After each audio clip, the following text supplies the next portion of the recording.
Morning po sa inyo diyan. Dito po ako sa tabing kalsada. Mga kananay, ako po ay punta sa Rojas, magsimba muna. Pahalagahan muna natin ang kalooban ng Diyos o ang Panginoon na kung paano tayo ay nabuhay dito sa mundo. Dito po ako sa tabing kalsada at nakikita po ninyo sa likod ko ay ang dagat. Dagat po yan, sa kaunting lakad lang po ay dyan na po sa dagat. Kaya po tayo mga kananay, maging maagang-maaga pa dito sa amin, mga wala pang 6 o'clock, kaya parang madilim pa sa amin.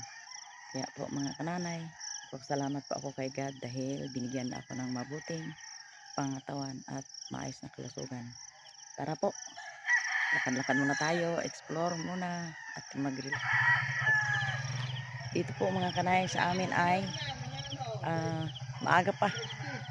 Yan po ang sa tabi ko na yan po ang parang pahingahan o talipapa sa papuntang kay Sister Mary. Ayun, yan po ang kanyang lampa, yan po ang aming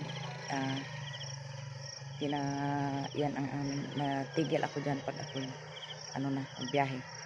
Kaya po ngayon po ay antay po ako na biyaheng Rojas.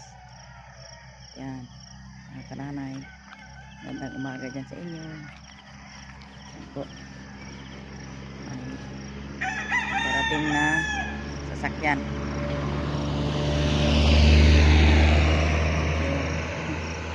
Kamusta po kayo dyan? Hati ulit tayo ngayon. Araw po ngayon na ng linggo. Ayan. Kalmadang-kalmada dito sa amin. Yan. Walang alon. Hindi panatag ang dagat.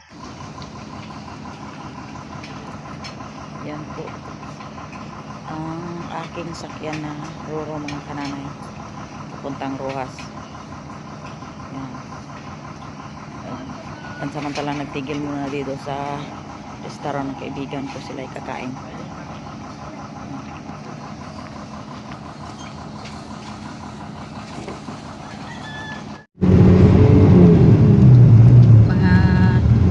Dito na po ako sa bus nakasakay.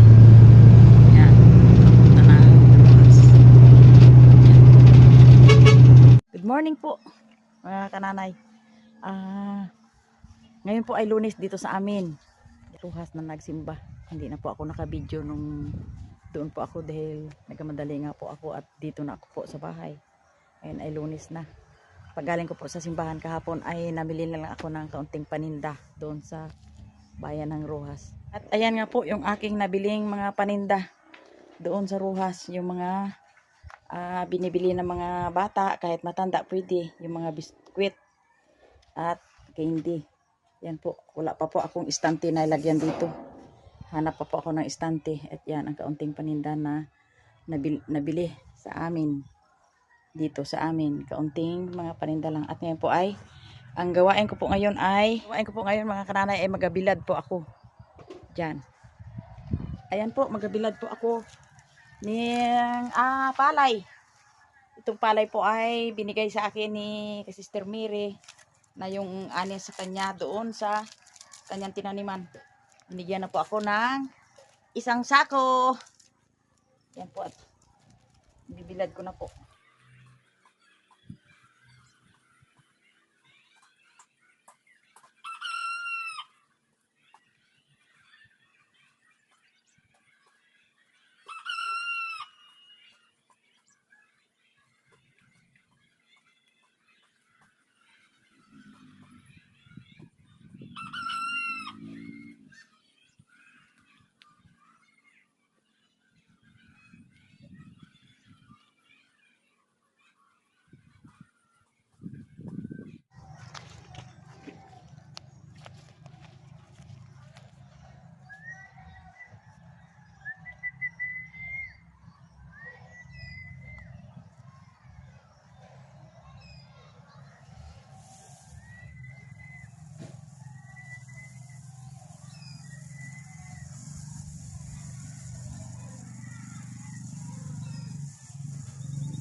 bilad na palay.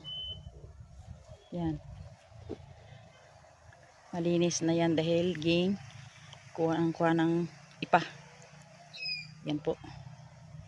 At ako'y plano na dahil patanghali na dito.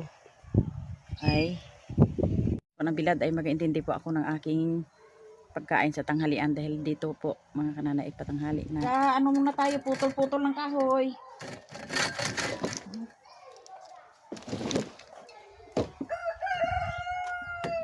Yan. Pati pa, wala kang gamit. Yan ka, gamit ka.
Bep, yun.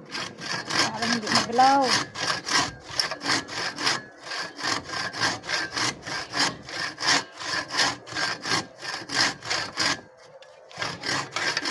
Ito ang maganda, kananay. Paa at kamay at paa ay parehong may trabaho. Walang lugi.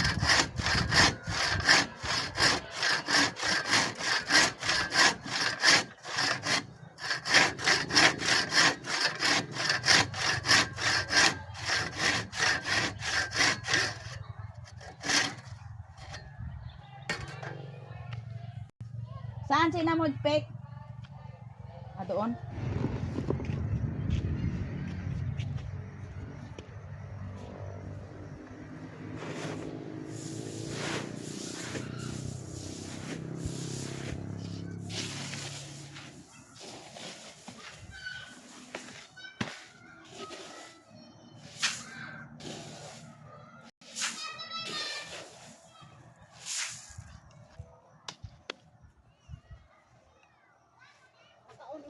Oo.